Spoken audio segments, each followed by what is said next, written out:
Allahumma salli ala sayyidina Muhammad. Bismillahirrahmanirrahim.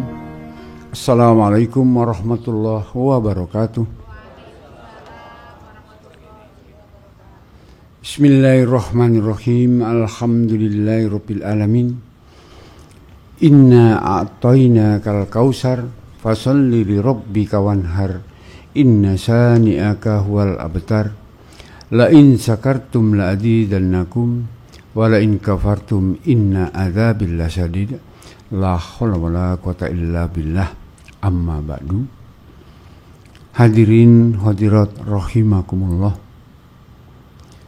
Pertama-tama kita panjatkan syukur kehadirat Allah Subhanahu wa taala karena berkat rahmat Allah yang Maha Kuasa juga kita diberi nikmat kesempatan dan nikmat kesehatan hingga dapat hadir di malam hari ini di Hotel Singgasana di Surabaya. Yang kedua, salawat dan salam kepada junjungan kita Rasulullah Muhammad SAW yang telah memberikan kita tuntunan-tuntunan ajaran-ajarannya hingga kita menjadi umat Islam. Mudah-mudahan kita menjadi umat Islam yang baik, benar, dan tawaduk kepada Allah Ta'ala. Hadirin hadirat rahimakumullah. Maklum ini adalah memang sudah masuk musim hujan. Hujan ini adalah rahmat barokah dari Allah. Kenapa? Kalau memang Allah itu menurunkan hujan berupa titik tetes-tetes air, andai kata dijatuhkan semua air yang ngumpul berton-ton di atas mak peruk rubuh kabeh. Jadi ini artinya bahwa Allah menurunkan hujan itu nikmat barokah. Jadi kalau misalnya kita nanti kehujanan di jalan, sudah di jalan ya, jangan lupa membaca Bismillahirrahmanirrahim. Bismillahirrahmanirrahim. Ya Allah, turunkan rezekimu kepadaku seperti engkau menurunkan air hujan yang deras ini. Lek gerimis saja diwaca ya, tambah titik. Lek tahu weres angin itu tapak wis pas wis. Itulah syarat berdoa pada waktu hujan deras yang kita alami.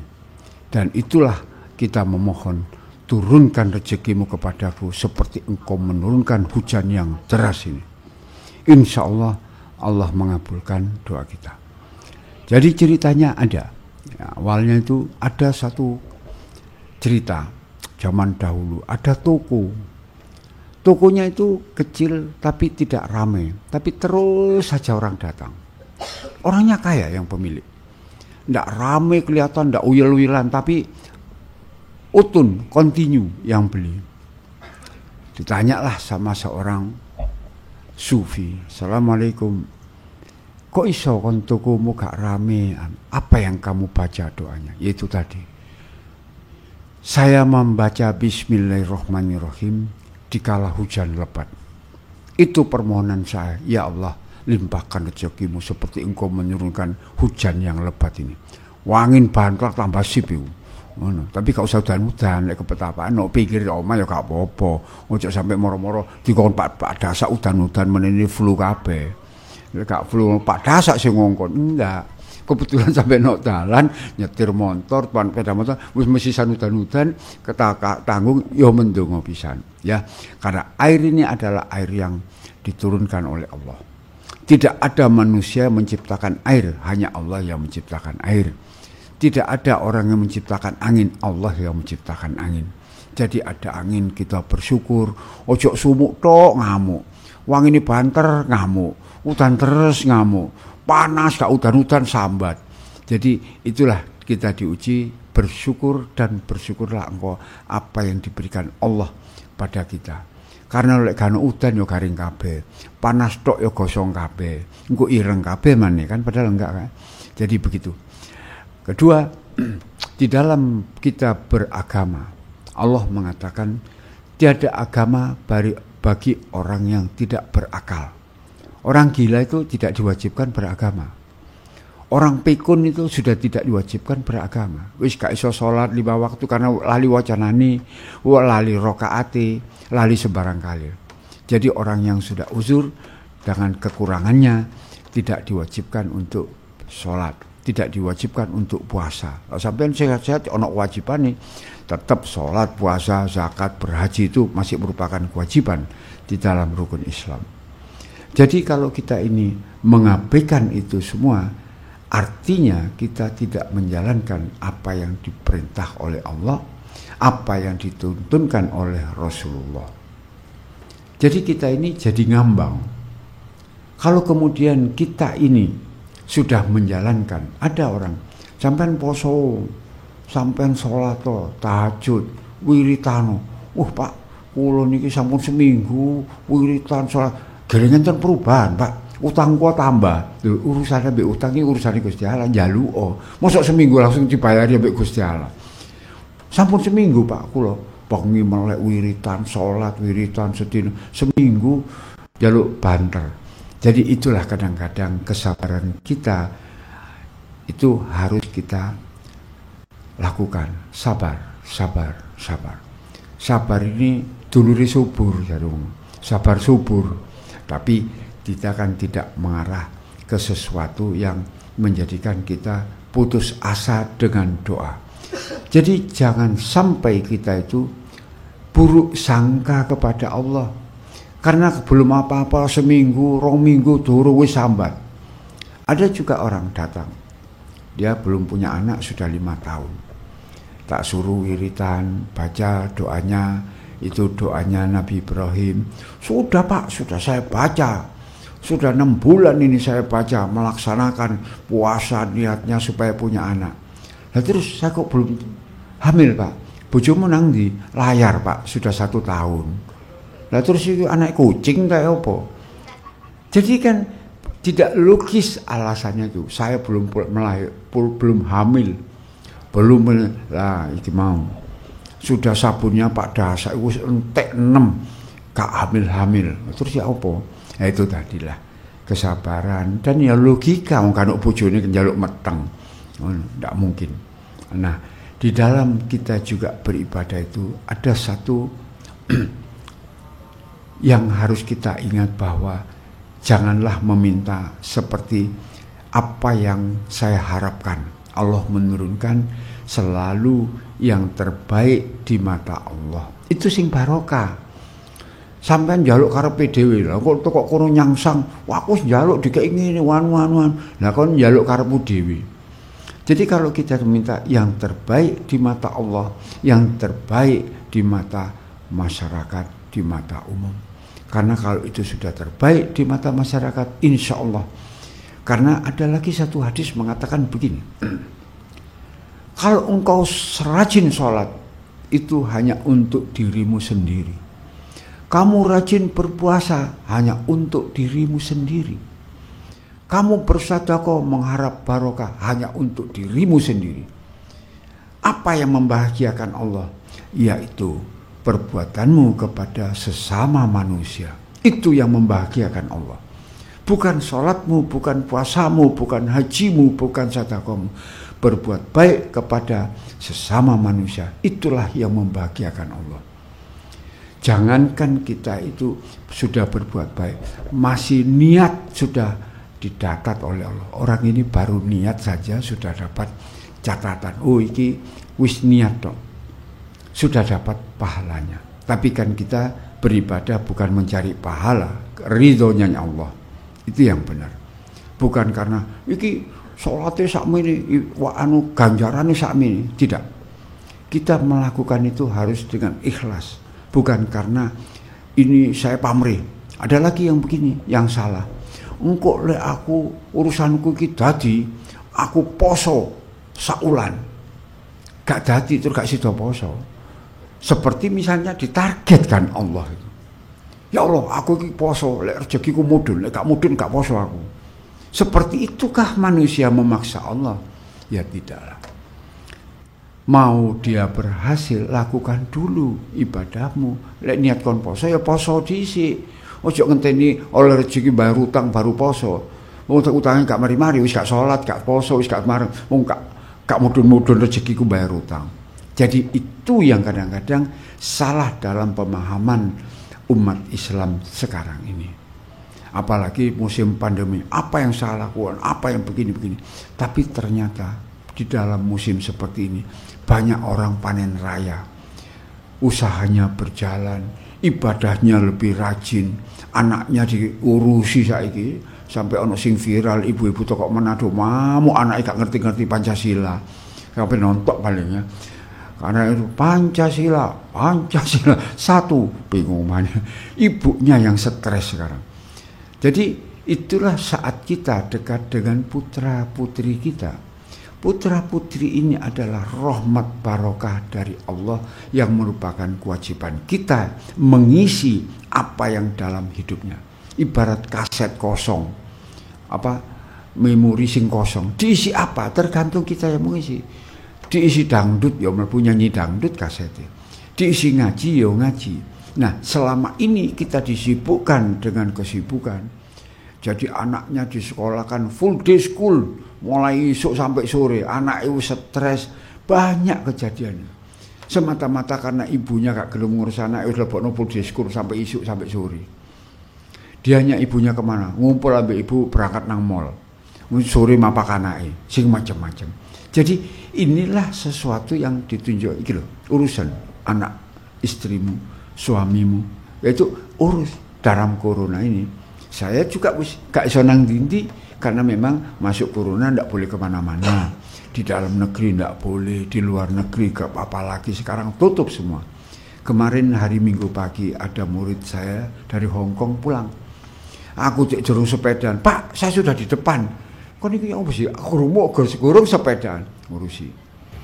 Alhamdulillah Pak, saya sampai kemarin malam saya sampai Jakarta, harus transit. Tadi subuh jam 5 saya pesawat ke Surabaya. Alhamdulillah saya selamat sampai di Surabaya, mau pulang ke desanya. Nah inilah merupakan suatu berita dari dia. Kami di Hong Kong banyak ulama, banyak kiai yang datang Pak. Mereka datang berceramah, sudah itu pulang. Memberikan berita surga, neraka, boleh. Kalau ikut doa banyak Pak, di YouTube, Karim buka YouTube.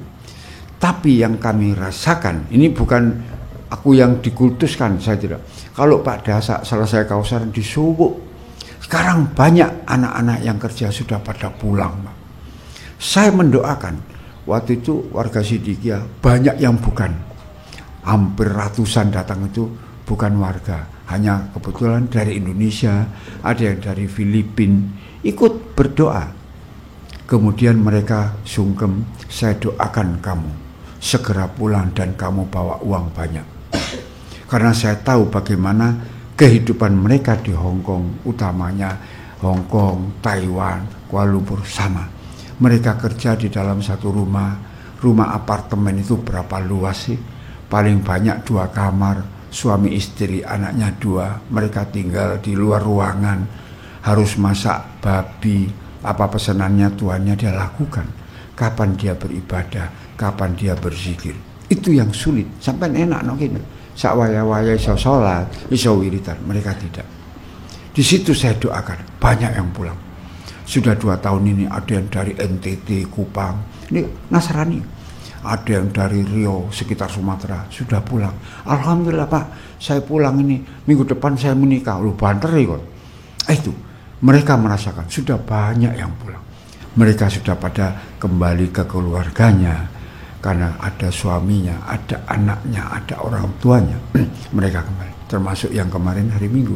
Alhamdulillah Pak, saya sudah tidak balik ke Hong Kong. Sudah saya cukup, sekarang saya ikut urusan anakmu, bojomu, orang tuamu. Iya Bapak, saya sekarang sudah sakit, yuk tak donganan Pak kawani banyu lah. Nah, dengan sebegitu besarnya malam ini kita berjumpa di sini untuk berzikir bersama. Allah mengatakan, barang siapa yang berdoa memohon 40 orang bersama-sama berzikir seperti ini, niscaya aku kabulkan semua doanya orang yang berzikir bersama. Itu janji Allah. Kalau malam Jumat malah Allah mengatakan seperti aku ini dipaksa mengabulkan doanya. Tapi bukan hanya malam Jumat toh, kayak yang nasi barokah. Jumat toh ya kan. Semuanya nasi barokah minta Jumat. Saya bilang, wong soro iki mangane teko Jumat sampai Jumat. Yo Sabtu, Minggu, Senin, Selasa iku mangan deh. Lah dikek barokah Jumat toh. Lainnya duduk barokah. Ikhlas yang perlu. Itu yang diuji. Bukan Jumat, aku gak gelem kayak sekolah gak Jumat. Karena Jumat barokah. Iya. Cuman apakah dia tidak makan? Nah, itulah seperti orang kalau di padang pasir. Kalau orang terik di pasang pasir, dia nyasar-nyasar, dikasih air 1 gelas itu yang menyambung hidupnya. Begitu berharganya air 1 gelas kalau di padang pasir. Nok kene maku durung tek goak, nanti diringkesi semua, entekno kabeh sak gelas-gelas itu. Jangan diguakno kono, sing ringkesi sakno. Ya, mari kita jaga kebersihan ya. Ojo ono sing ngerokok cemplungno kolam. Dikira iki asbak ombo, kolam renang iku, Pak. Ya. Jadi asbake wis cepak itu. Alhamdulillah. Tak tukone tuku asbak lek perlu tuku 50 dadi wong nyekel situk sing dhewe-dhewe. Saking borose rokok itu. Nah, itu ya. Nah, jadi sekarang kita harus menjalankan itu. Saya selalu berpesan itu dan mengingatkan itu selalu di dalam mauidhah saya, bahwasanya kita ini hidup tidak ada hak milik. Anak itu bukan hak milik, istri bukan hak milik, suami bukan hak milik, rumah bukan hak milik, mobil sing larang itu bukan hak, cuma hak pakai. Kapan kita terputus harus mati gak digomuli. Itulah namanya hak pakai, bukan hak milik.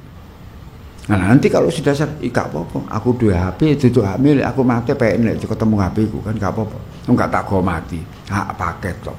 Tasbih iki hak pakai, bukan hak milik. Sampai nyawa saya pun, jasad saya cuman hak pakai yang diberi Allah. Pakai mari celuk wis gak ono jasadku kuburan ngono. Nah, itu yang saya ingin menyadarkan bahwa di bumi ini tidak ada hak milik. Semua hanya hak pakai. Termasuk anak itu hak untuk kita bahagia melihat anak, bahagia melihat cucu, tapi bukan hak milik, hak pakai. Sama dengan sepatu, mari digawe wis disulno, kadang-kadang hilang nang ngarepe masjid yo hilang, karena bukan hak milik, hak pakai. Hilang itu bisa macam-macam. Jadi ada pertemuan, selalu ada perpisahan di bumi ini. Jadi kalau kita ini punya anak, punya istri, siap-siap bahwa kita akan mengalami perpisahan. Apakah itu pisah karena meninggal, apakah kemana, itu selalu ada. Di dalam hidup ini cuma dua, ada pertemuan, ada perpisahan. Jadi di situ masa-masa kita menikmati di dalam zona nyaman, bersiaplah kau akan menerima sesuatu yang tidak nyaman. Dari kalau kamu menjaga zikirmu, tidak ada rasa senang berlebihan, tidak ada rasa susah yang berlebihan. Itu wajar dalam hidup.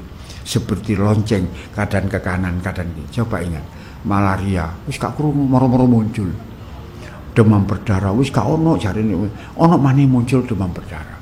Selalu itu akan muncul untuk kita diberi pelajaran. Ada corona, seluruh dunia bingung. Ribuan orang, mungkin jutaan orang yang sudah meninggal kena corona. Alhamdulillah kita terbebas dari penyakit corona itu. Karena doanya kita, doanya guru kita, doa semua ini bahwa kita tidak terjangkit dengan corona. Itu harapan kita. Jadi kalau kita selalu dalam kondisi sehat, kita baik-baik, kita menjalankan ibadah, insya Allah selalu menjaga kita. Masa tertulis kalimah la ilaha illallah mulai bulu, kulit, daging, getih, otot, balung, sungsung. Jangan ragu-ragu, Allah ada di situ. Itulah yang saya sampaikan malam ini. Mudah-mudahan kita yang hadir maupun keluarga di semua handetolan kita semua mendapat rahmat barokah dari Allah Subhanahu wa taala. Mari kita kausaran, kita mohonkan kehadirat Allah Subhanahu wa taala apa yang kita mohonkan malam ini. Mudah-mudahan Allah berkenan mengabulkannya. Amin.